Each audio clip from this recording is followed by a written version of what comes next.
These are silent witnesses. Before even collecting a single sample, fire scenes challenge even the most experienced drawers or lockers. Was there a burglary attempt? But with careful observation, scientific rigor, and respect, I let the surroundings tell me the story. I let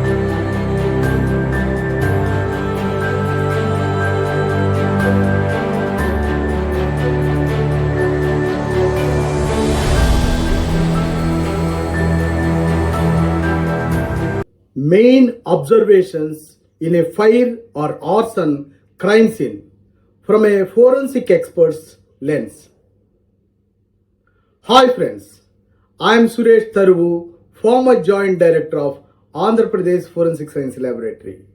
My journey in forensic science began in 1993, and over last 31 years, I have visited more than 8,600 crime scenes across India.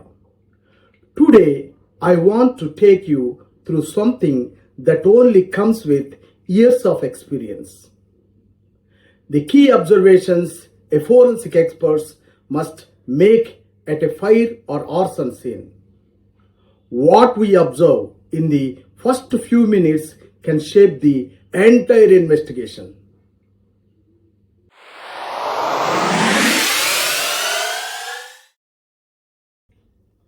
First look. The scene speaks first. When I first arrive at the fire scene, I don't rush in. I observe from a distance. I let the scene speak to me. I look at the pattern of burn. It is V-shaped, U-shaped, or irregular. Multiple points of origin. Fire that starts in more than one place may indicate arson. Directions of flame travel. Flame moves upward and outward. The cleanest surface sometimes show you the true path. Color and thickness of the smoke stains. Black, greasy, soot could mean accelerants were used. Status of odor and windows. Were they broken open? Locked from inside? These are silent witnesses. Before even collecting a single sample, I let the surroundings tell me the story.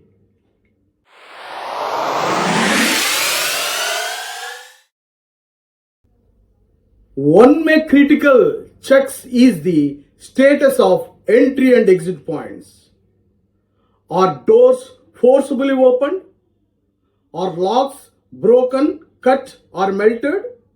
Is there any sign of human activity like footprints in soot, dragged objects, or misplaced furniture? In many arson cases, burglary and fire go hand to hand. Thieves sometimes set a fire to destroy evidence of theft or even murder.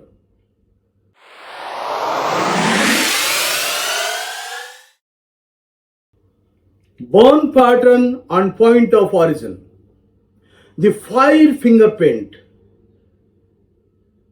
One of the most critical observations I make as a forensic fire expert is identifying the burn pattern and the point of origin.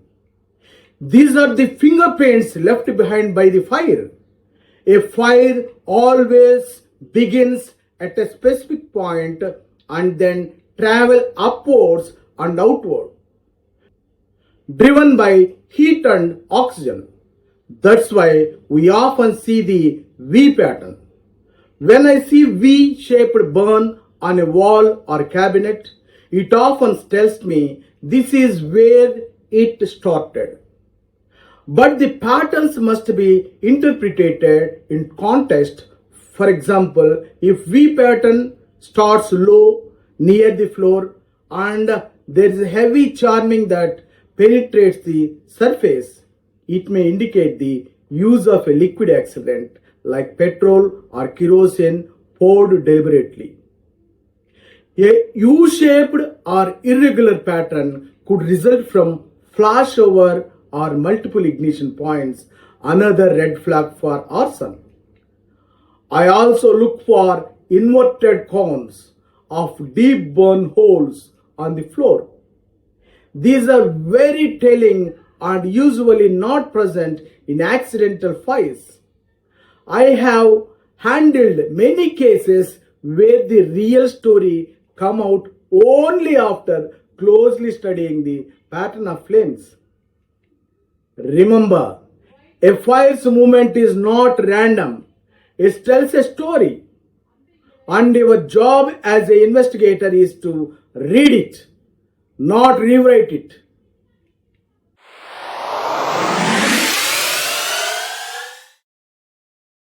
Electrical sources. Eliminate the obvious, prove the truth. In almost every fire case, one of the first thing people say is it must be a short circuit. But as a forensic expert, I must ask, was it really? Here is how I approached it. I examine the MCB board or fuse box. If it has tripped, it is a sign the circuit responded to an overload. If not, it may mean fire reached the wiring later, not the other way around. I check the wiring patterns.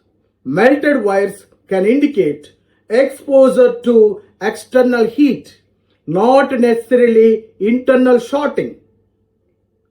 True electrical arcing leaves bead-like formation, pitting, and sometimes copper globules called metallic sweating, which we analyze in the lab.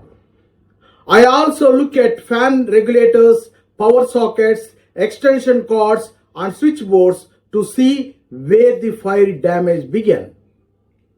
In one case from Hyderabad, a refrigerator fire was blamed for the blaze, but our analysis showed that the fire originated far away from the fridge and it only melted later in the heat.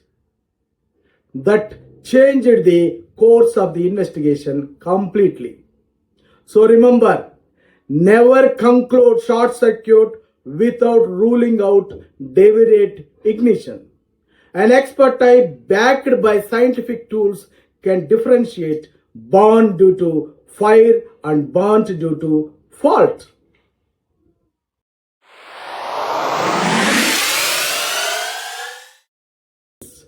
Traces of panic, guilt, or cover-up. Fire doesn't just destroy. It reveals behavior, human actions before, during, or after the fire. Leave clues that speak louder than words. I always look for footprints in soot. Was someone walking around after the fire started? Were they trying to rescue or perhaps escape? Drag marks. Was an object moved? Was body dragged to stage? A suicide or accident? Open drawers or lockers. Was there a burglary attempt? Were valuables stolen before the fire? Multiple burn matchsticks, candles, or spilled fuel. These can suggest preparation. Displaced furniture, maybe hide to a fuel can or to mislead investigator. In one case, we found a burnt house with the owner's body in the bedroom. Everyone assumed suicide, but I noticed a window broken from outside, footprints in soot, and a burnt matchbox near the kitchen, away from the body. It was a murder, staged to look like a suicide. This is why I always say, look not just at the fire, but at how the people interacted with the fire.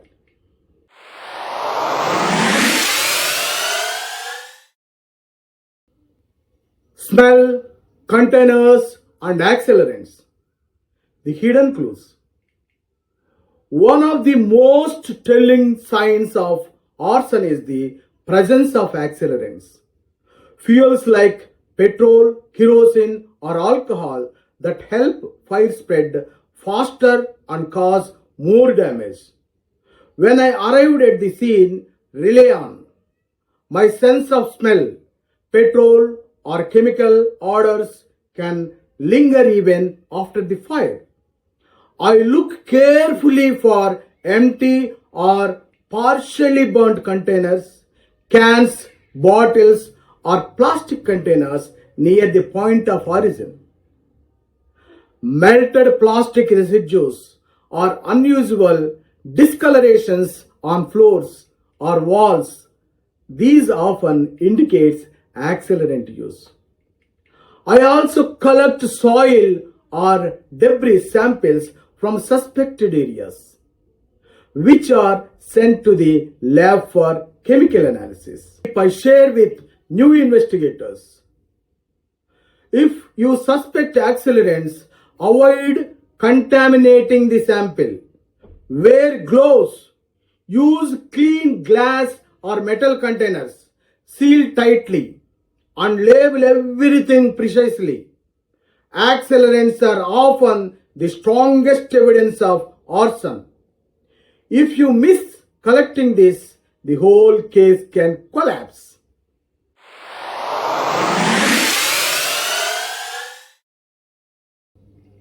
Don't touch. First, document everything.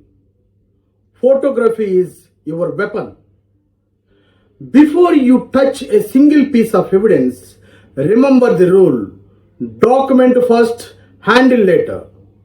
Take wide-angle photos showing the overall scene and context. Take close-up shots of key evidence, burn patterns, electrical panels, accelerant containers, footprints, entry points. Always use scales, placards, and reference markers to show size and position. Record video walkthrough to capture spatial relationship and damage patterns. Proper documentation helps preserve the scene as it for. After thorough documentation, carefully collect and package evidence with gloves and forceps to avoid contamination. Airtight containers for accelerant samples. Metallic covers or tins for charred materials. Never plastic or paper, as it can trap moisture and disgrade samples. Label everything with the date, time, location, and collector's name.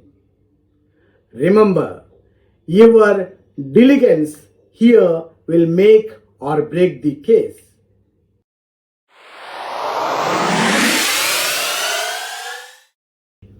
Fire scenes challenge even the most experienced investigators.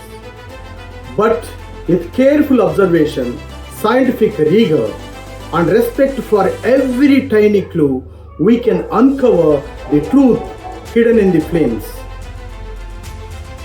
Fire does not scare me, it challenges me. And now I want to pass this torch of knowledge to you.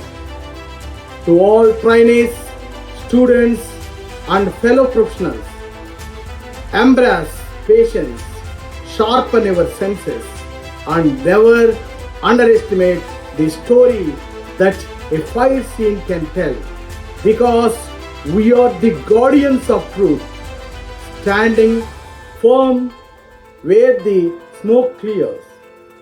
Thank you for watching Taruvu Forensic Vlogs. If you found this video useful, please like, share, and subscribe. Together, we will build a stronger, smarter forensic community. Jai Hind, Jai Forensics.